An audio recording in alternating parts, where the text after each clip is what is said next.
இந்த ஆக்னியை எப்படியா இன்றைக்கி கையை வச்சு உடச்சா தான் திருப்தியாக இருக்கும். ரொம்ப இச்சிங்காக இரிட்டேஷனாக இருக்குது. ஸோ இந்த மாதிரியெல்லாம் நினச்சிட்டு உங்கள் ஃபேஸில் இருக்கிற ஆக்னியில் கை வச்சு இந்த மிஸ்டேக் நீங்கள் பண்ணுறீங்கன்னா இதுக்கப்புறம் பண்ணாதீங்க. ஏன்னா இந்த மிஸ்டேக் நானுமே நிறைய தடவை பண்ணி எனக்கு ரொம்ப ஃப்ளையரான ஸ்டோரிஸ் எல்லாம் இருக்குது. நம்ம சேனலில் ஆக்னி ரிலேட்டடாக நிறைய வீடியோஸ் நான் போஸ்ட் பண்ணியிருக்கேன், என்ன பண்ணணும் என்ன பண்ணக்கூடாதுன்னு. பட் இந்த ஒரு விஷயத்த இப்போ தான் நான் ட்ரை பண்ணேன். இதை முன்னாடியே பண்ணியிருக்கலான்னு கூட எனக்கு தோணுச்சு, நான் பண்ணலை. சப்போஸ் நீங்கள் பண்ணிகிட்ருக்கீங்கன்னா வெரி குட். ஸோ இனிமேல் யாரும் பண்ணலைன்னா தயவு செஞ்சு பண்ண ஸ்டார்ட் பண்ணுங்கள். ஸோ அது என்னன்னு இன்றைக்கி நம்ம பார்ப்போம். சிம்பிளி ஜெஷிலேருந்து நான் உங்கள் Jeshi. Skin care, hair care, weight loss and makeup related வீடியோஸ்லாம் உங்களுக்கு இன்ட்ரெஸ்ட் இருக்குது அப்படின்னா நம்ம சேனலை மறக்காமல் சப்ஸ்கிரைப் பண்ணி வச்சுக்கோங்க. பக்கத்தில் இருக்க பெல் ஐக்கானை ப்ரெஸ் பண்ணி வீடியோஸ் ரெகுலராக உங்களுக்கு வரும். ஸோ இன்றைக்கி மந்த்லி பீரியட்ஸ் அப்பயோ இல்லைனா ரேண்டமாக ஏதோ ஒரு விஷயத்தினால உங்களுக்கு ஆக்னி வருதுன்னு வச்சுக்கோங்களேன். 1 இல்லை 2 3 ஆக்னி. ஸோ அந்த மாதிரி ஆக்னியை நம்ம என்ன பண்ணுவோம், கையால் வச்சோ இல்லைனா ஏதாவது ஒரு டூல் வச்சோ அதை உடச்சி அது மேலே இருக்கிற ஒயிட் கலரில் ஃபஸ்ட் இருக்கும் இல்லையா, ஸோ அதெல்லாம் க்ளீன் பண்ணுறேன்னு சொல்லிட்டு ஏதாவது ஒரு நாச வேலையை பண்ணும். ஸோ அந்த மாதிரி அந்த நாச வேலையெல்லாம் பண்ணுறது விட்டுட்டு இப்போ நான் ட்ரை பண்ண விஷயத்த கண்டிப்பாக நீங்களும் ட்ரை பண்ணி பாருங்கள். உங்களுக்கு 100% சூப்பராக ஒர்க் ஆகும். ஸோ இது 1 2 மேக்ஸிமம் ஒரு 4-5ன்னு வச்சுக்கோங்களேன். ஸோ இந்த மாதிரி ஆக்னி இருக்கும்போது கூட நீங்கள் கண்டிப்பாக இதை ட்ரை பண்ணி பார்க்கலாம். ஸோ அதுக்கும் மேலே கொச்சன்னு ஆக்னி இருந்ததுன்னா சத்தியமாக இது ஒர்க் ஆகாது. சீரம்னால தான் ஒர்க் பண்ண முடியும். ஸோ இதுக்கு முன்னாடி நிறையா ஸ்கின் கேர் ரொட்டீனில் நம்ம என்ன பண்ணலான்னு சீரம்ஸ் எல்லாம் நிறையா பார்த்துருப்போம். ஸோ நிறைய பேருக்கு ஒர்க்கும் ஆயிருக்கு. ஸோ ஒரே ஒரு ஆக்னி இருக்கும்போது எனக்கு எந்த ஸ்கின் கேர் ப்ராடக்ட்டும் யூஸ் பண்ண வேணாம். ஆனால் இந்த மந்த்லி இந்த ஒரு ஆக்னி மட்டும் வருது, இந்த ஒரு ஆக்னிக்காக நான் சீரமெல்லாம் யூஸ் பண்ணணுமா? ஸோ அப்படின்னு சோம்பேறியாக இருக்கிற சில பேருக்கு இது ரொம்ப ஹெல்ப்ஃபுல்லாக இருக்கும். டீனேஜர்ஸ் இல்லை ஜாப் போகிறவங்க இல்லைனா ரேண்டமாக இந்த மாதிரி ஆக்னி வர்றதே பிடிக்காமல் இருக்கிறவங்களுக்கெல்லாம் இது ரொம்பவே ஒர்க் ஆகும்.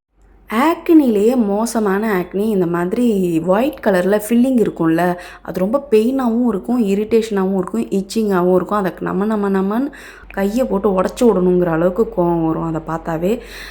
இந்த மாதிரி உங்களுக்கும் இருந்தால் அந்த தப்பை பண்ணாதீங்க. நான் மார்னிங் வாஷ் பண்ணது அதோட நைட்டு 9:30க்கு குளிச்சுட்டு வந்தேன். ஸோ பிளிங்கிட்டில் ஆல்ரெடி இந்த பேட்ச் ஆர்டர் பண்ணி வச்சுருந்தோம் 9 மணிக்கு. ஸோ இப்போ மணி 9:30 ஆகுது. சான்ஃபிங்கிற பிராண்ட்லேருந்து இதை ஆர்டர் பண்ணியிருந்தேன்.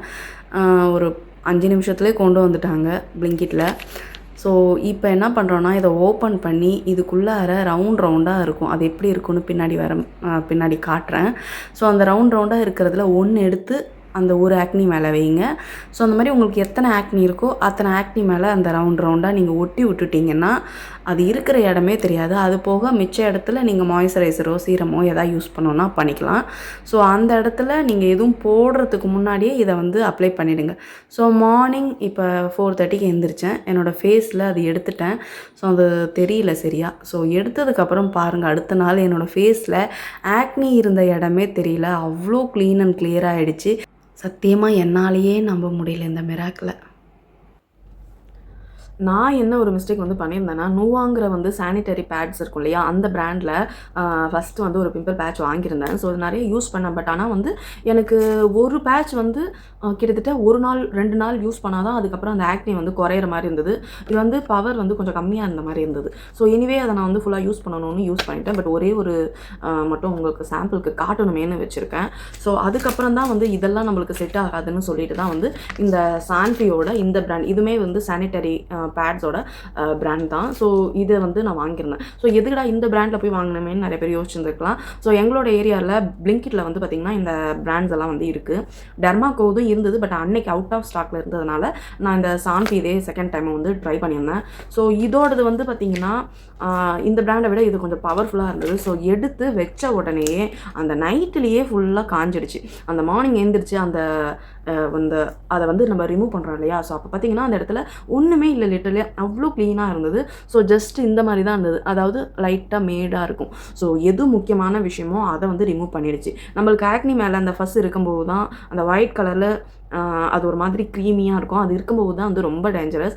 அது இருக்கும்போது பார்த்திங்கன்னா நம்ம ஆக்னி ரொம்ப பெயினாக இருக்கும், ரெட்னஸாக இருக்கும், இரிட்டேட்டடாக இருக்கும், ஆங்க்ரியாக வேறு இருக்கும். லைட்டாக தானாக உடஞ்சதுனாலோ இல்லை ஃபேஸ் வாஷ் பண்ணும்போது உடஞ்சதுனாலோ ஃபேஸ்லேயே ஒரு 4-5 ஆக்னி ஃப்ளையர் ஆகிடும். ஸோ அந்த பாக்டீரியல் ஆக்னி ஃப்ளையர் ஆகிடும். அது இன்னொரு 4-5 ஆக்னியாக போடும். ஸோ இந்த மாதிரி குட்டி போட்ட மாதிரி நிறைய ஆக்னியெல்லாம் ஃபேஸில் ஸ்ப்ரெட் ஆகி நம்ம ஃபேஸையே லிட்டரலாக நாரடும். ஸோ இந்த மாதிரி 1-2 ஆக்னி வரும்போது லைட்டாக வருதுன்னு தெரிஞ்சதுனாவே நீங்கள் இந்த பிம்பிள் பேட்சை வச்சுடுங்க.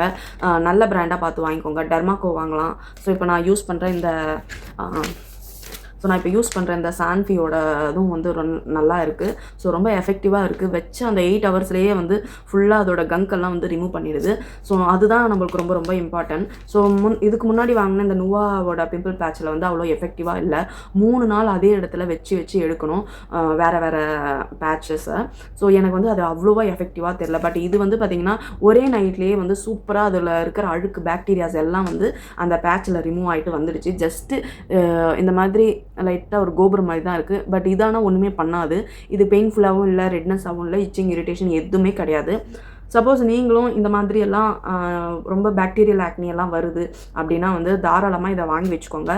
கிட்டத்தட்ட ஒன்று வாங்கினீங்கன்னா 2-3 மாதத்துக்கே வந்து ஆக்னி வர்றப்பெல்லாம் நீங்கள் யூஸ் பண்ணலாம். ரொம்ப எஃபெக்டிவாக இருக்குது. டீனேஜில் இருக்கீங்களா, இல்லைனா வந்து வேலைக்கு போகிறவங்க, காலேஜ் போகிறவங்க, யார் வேணாலும் யூஸ் பண்ணலாம். ஸோ ஃபேஸை நல்லா வாஷ் பண்ணதுக்கப்புறம் நல்லா ட்ரை பண்ணிவிடுங்க. எந்த இடத்துல அந்த ஆக்னி வந்து இருக்கோ அந்த இடத்துல மட்டும் வைங்க. ஒரு 4-5 பிம்பிள் இருந்ததுன்னா 4-5 இடத்துல கூட வச்சுக்கலாம். ஸோ அந்த மாதிரி வச்சுட்டு மற்ற இடத்துல வந்து நீங்கள் உங்களோட சன்ஸ்க்ரீனோ இல்லை மாய்ஸ்சரைசரோ இல்லை சீரமோ வந்து நீங்கள் யூஸ் பண்ணலாம். இல்லைனா வந்து நீங்கள் மேக்கப் போடணும்னு நினச்சிங்கனாலும் சன்ஸ்க்ரீனோ மாய்ஸ்சரைசரோ போட்டுட்டு அதுக்கப்புறம் நீங்கள் மேக்கப்பை வந்து கண்டினியூ பண்ணிக்கலாம். ஸோ இது போடுறதுனால நம்மளுக்கு இருக்கிறதே தெரியாது, அவ்வளோ சூப்பராக இருக்கும். ஸோ நான் அதை வந்து உங்களுக்கு வச்சு காட்டுறேன் பாருங்கள். ஸோ இந்த மாதிரி எடுத்தாச்சு.